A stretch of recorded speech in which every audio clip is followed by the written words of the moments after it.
Ah, in the recording.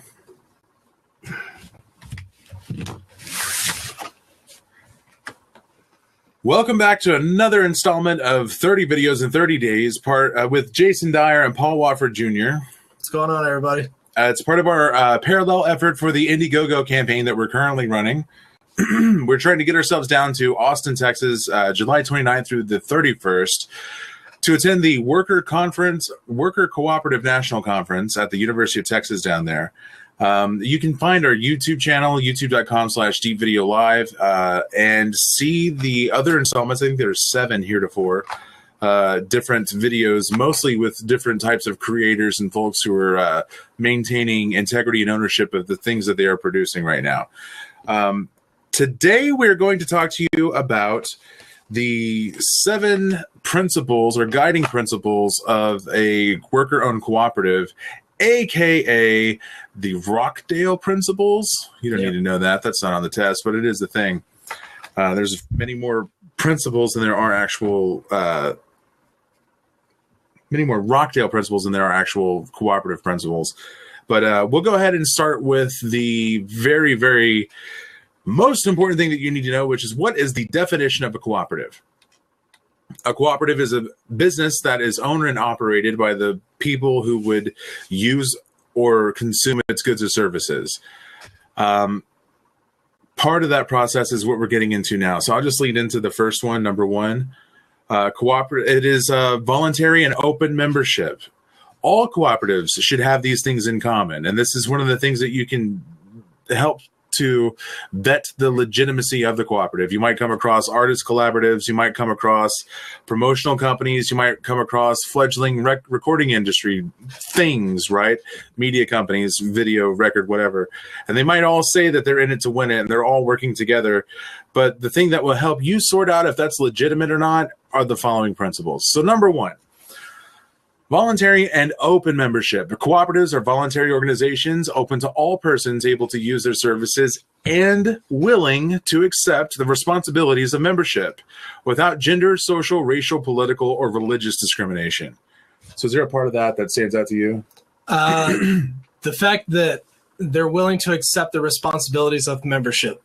Yeah, it's a bigger deal than just anybody can walk in and do these things. Right, and it's a bigger deal than being part of a club. You know, where you can come in and attend as you please and things like that. You are active in this membership. You are active in the cooperative. And some of us are going to have responsibilities. Right. And as if you're paying attention to the rest of the Creator Series, some of those things would be democratically voting, being involved when it comes to making decision with the capital that comes into the business. You want to shoot off number 2 there? So going along with that is democratic member control. So cooperatives are democratic organizations. They're controlled by their members who actively participate in setting policies and making decisions. I'll repeat that. Members actively participate in setting policies and making decisions, right? So the elected representatives are accountable to the membership. In primary cooperatives, members have equal voting rights. So every member gets a say-so. They get 1 share, 1 vote for each member. It's right. I mean, there are scenarios like initially the vision would probably be that we run as like a primary cooperative, right? Where we don't know what we don't know. There's skill sets out there that we're trying to continually accrue. And as we talk to more people, more knowledgeable in the different niches that we're going to incorporate into the business model, then there's more room for bringing in that knowledge base and understanding it, right? AKA, we're looking for experts. We're looking for the voices of all those experts as well so that we can move this whole thing forward. In the future, there may be a scenario where Deep Video is run slightly differently, where it's not always 1 share, 1 vote, but even then it's democratically run. Right. Good luck finding that option or opportunity outside of a cooperative. I'm not convinced that it can actually be found. Right. You don't work for an incorporation. When was the last time you guys raised your hands at the job space and voted on not doing that thing HR wanted? Right. I mean, it's just that like it doesn't happen that way. Yeah. Yeah. So number 3, members' economic participation. I know this is an important one for a lot of people. Right. There are a lot of people out there that are like, well, what about money? How is this supposed to work? As much as we all want to live in like hippie-based commune, right, where everybody's just like everything's free for all the things. One love, bruh. Money is a thing. Members must contribute equitably and democratically control. So they must contribute to and democratically control the capital of their cooperative. At least part of that capital is usually common property of the cooperative. Members usually receive limited compensation, if any, on capital subscribed as a condition of membership. Members allocate surpluses for any or all of the following purposes: developing the cooperative, possibly by setting up reserves, part of which at least would be indivisible, benefiting members in proportion to their transactions with the cooperative, and supporting other activities approved by the membership. So basically, get involved. You can't just, a lot of our conversation so far has been about a freelancers co-op, right? Yeah. It's also been about the potential of honing content production, digital radio shows, stuff like that. So you can get the services of the co-op, really low cost video production, really low cost hosting for your show, etc. Mm-hmm. But without kicking back in beyond the financial aspect and beyond the democratic aspect, now you've got to help us move forward. Where are we going with this? Right. How do we put your expertise to use, and how do we make sure that the entire cooperative is moving forward as a brand? Right. And that's incredibly important for, not just the future of the co-op, but your future, because you're invested in this, you're invested in this cooperative. It's a membership. You're doing this thing to grow together. And that's the importance of it, right? Yeah. Well, okay. So as much as we're talking about so far, to recap, voluntary open membership, regardless of race, gender, etc., it's democratic controlled. So we're going to vote on those things together. Member economic participation. So you're going to contribute equitably, meaning if I give money, you're giving money. It doesn't mean that on Tuesday I show up with a $100 bill, throw it on the table, and be like, everybody pony up. What that means is that as you buy in, it's the same cost for you as it is the guy before you, as it is the guy after you. It should not be any different as we move forward. That's part of the ruling. Right. But probably the most important thing to understand, at least from my personal perspective about how to move forward with a cooperative, would be autonomy and independence. That number 4 there. You want to jump into that thing? So autonomy and independence, principle number 4 here is important, right? So cooperatives are autonomous self-help organizations controlled by their members.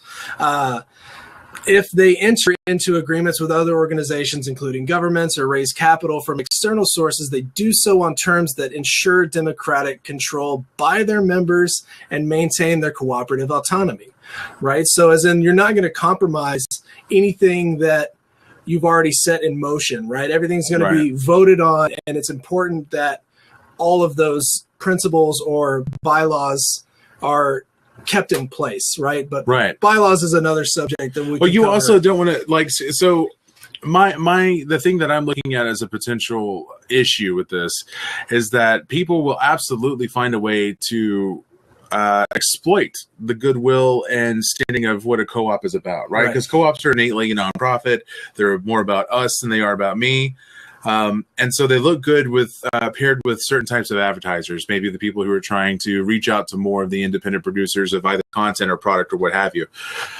So it can become important for a cooperative to understand that they get to remain autonomous, they get to remain independent. They can work with other organizations, but they want to do so in a way that represents them fully. And primarily, that should be the point of view moving forward with them. Even when it comes to how you raise the money, even when it comes to how the company you're working with is going to then monopolize that and make money. It's part of everything is considered when you're doing that moving forward. Right. And it's all taken into accord and voted on. Right. Democratically. So principle number 5, education, training, and information, or as I like to say, communicate and cultivate, right? Cooperatives provide education and training for their members, elected representatives, managers, and employees so that they can contribute effectively to the development of their cooperatives. They inform the general public, particularly young people and opinionated leaders, about the nature and benefits of cooperation.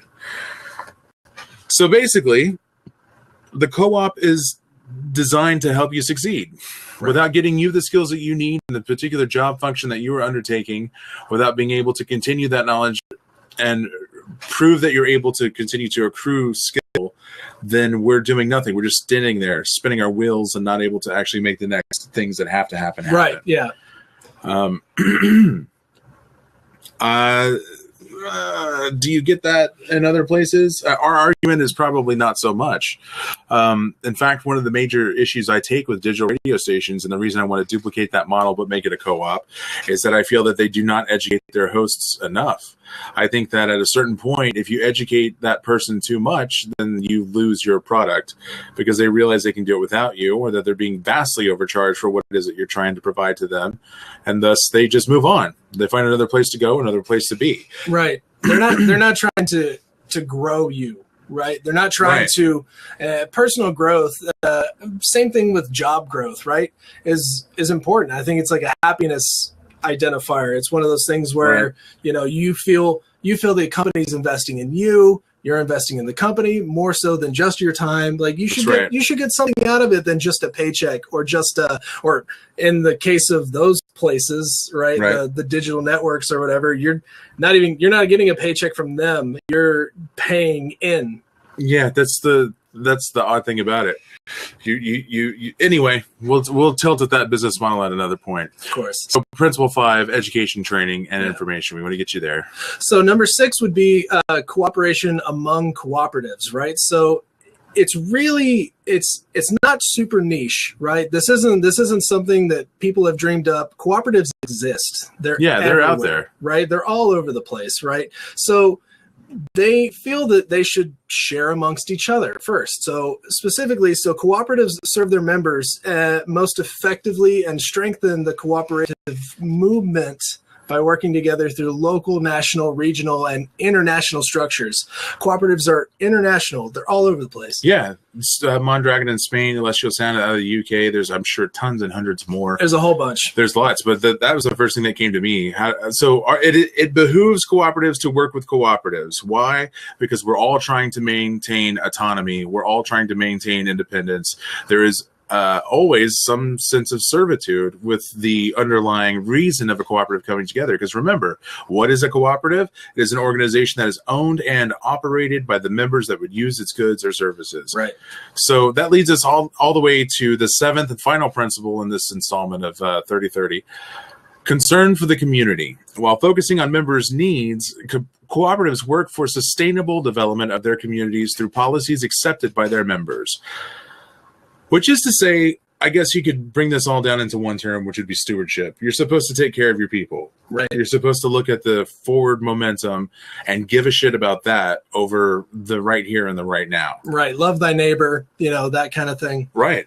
Well, I mean, it's not even like your worker, bro, like your co-owner, your partner. Right. Like we're really trying to make that a thing that happens. So that isn't the job that you work at. That's not the feeling that we're trying to evoke. That's not the way that a cooperative is set up from the get-go, because everybody's supposed to be an owner in this. Right. You're a part owner. Why? Because you decided to take on the responsibilities. Right. And so you should feel a member of that community. You should be, able to see and decide on economic importance, right? Decision making, critical things that are going on in the company. You should have a say in doing. And what's more than that, you should be able to feel that you've contributed into that organization equally, just like everyone else. You shouldn't have to feel like Uncle Moneybags over here is able to buy out everything just because he has the cash already and he's not able to. You can't possibly meet the same power play that guy has. Right. You should feel good about maintaining your sense of independence and autonomy in what you're doing. I agree. Plus, you should definitely grow, right? You want to see progress, right? We want to see you progress. We want to see you get better. You want to get better. It's something that the cooperative tries to cultivate. And at minimum, we should be finding a way to make awesome teams that find other awesome teams and acknowledge them for being such, which is why cooperation amongst cooperatives is so important. Right. And at the end of it all, it just brings it all back to that concern for community. Why do we do this? Why do we want to build a multimedia-owned cooperation? Because the technology is right here in our hands. We know that there are people who are being exploited using the same techniques that we use to do what we do now. So why not find a way to build something for that person, for myself, for Paul, for the two of us that want to go ahead and build something that we can actually make a living wage off of and hold a future. Right. So that's been the 7 cooperative principles as we understand them. Thank you for tuning in to another episode of Deep Video, 30 Videos in 30 Days with your host, Jason Dyer. We're joined today by Paul Wofford. What's up? My right-hand man, literally, in Deep Video as we try to get this thing off and bring cooperatives to Dallas. You can find us on Indiegogo. Just Google Indiegogo and search us for cooperatives, and we're right there at the top. Right, top 3. If you need to look us up and let us know how succinctly we could have said things, that would be at deepvideobooking@gmail.com. If you're looking to tweet out to us like a little bird from a certain Game of Thrones, you can find us on Twitter at Deep Video. Yes. You can find us on Instagram, where we could not afford the last 2 letters or even pronounce them, apparently, at DeepVid. DeepVid. And we are probably on a mess of other things. Facebook. You can find us idle-state, idle as in it's not doing anything right now, -state.com/deepvideo. And hopefully you're watching us at YouTube, or you can pay attention and follow us on Blab. Right? Yeah, you can follow us on Blab. But definitely go check out the Indiegogo campaign. Contribute whatever you can, even if it's just $1 to say, hey, thanks for doing what you do. Make sure to subscribe to the YouTube channel. We got this 30-30 project going on right now. We're going to keep doing it. We're down 8 videos, right? Yeah. We're going to, we got a long ways to go. So I want you to come with us, right? Make sure to subscribe, join the journey.